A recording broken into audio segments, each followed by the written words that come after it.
On amena alors celui qui avait été aveugle devant les pharisiens.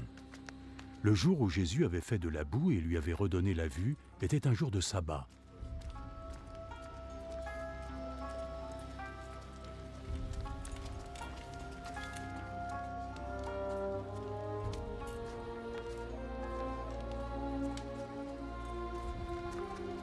De nouveau, les pharisiens lui demandèrent comment il avait recouvré la vue.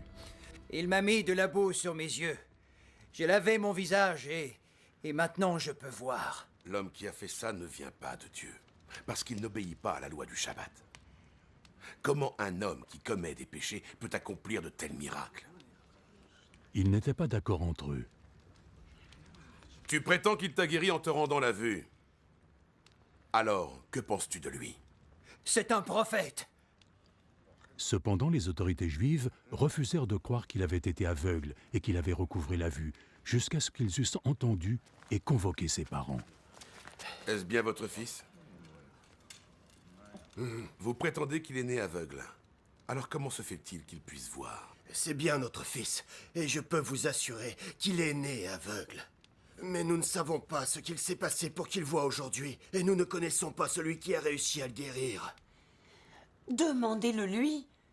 Il est assez grand et il est capable de vous répondre lui-même. Ses parents répondirent cela parce qu'ils craignaient les autorités juives, qui s'étaient mises d'accord pour exclure de la synagogue toute personne qui reconnaîtrait que Jésus était le Messie.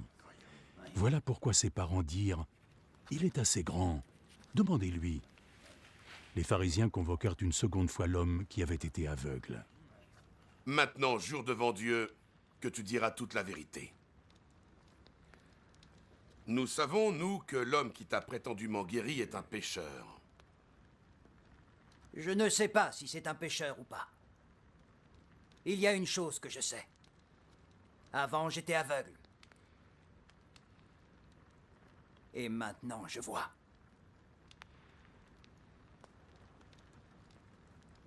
Qu'est-ce qu'il t'a fait? Comment a-t-il fait pour que tu recouvres la vue? Je vous l'ai déjà dit et vous ne m'avez pas écouté. Pourquoi voulez-vous l'entendre encore? Peut-être que vous aimeriez aussi être un de ses disciples. Ils l'injurièrent et dirent « C'est toi qui es son disciple. Nous sommes les disciples de Moïse. Nous savons que Dieu a parlé à Moïse. Quant à cet usurpateur, en revanche, nous ne savons même pas d'où il vient.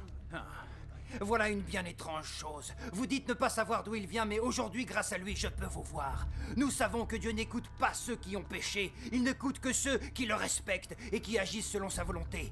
Depuis que le monde existe, jamais on n'a entendu parler d'un homme qui a pu donner la vue à un aveugle de naissance. Si cet homme ne venait pas de Dieu, il serait bien incapable de faire quoi que ce soit. Tu es né et tu as grandi dans le péché. Et tu voudrais nous donner des leçons.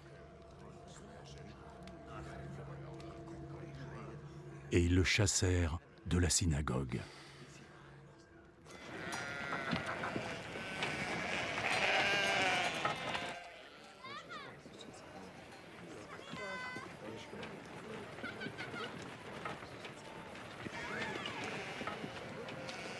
Quand Jésus apprit ce qui s'était passé, il alla trouver l'aveugle. Est-ce que tu crois au Fils de Dieu? Dis-moi qui il est, Seigneur, afin que je puisse croire en lui. Mais tu l'as déjà rencontré. C'est celui qui te parle en ce moment même.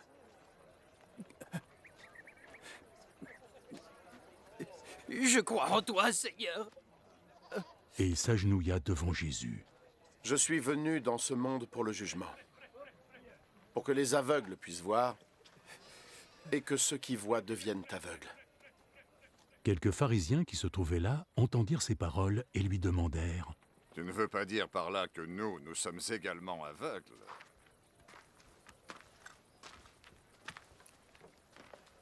Si vous étiez aveugle, vous seriez innocent. Mais puisque vous dites que vous pouvez voir, c'est que vous êtes encore coupable.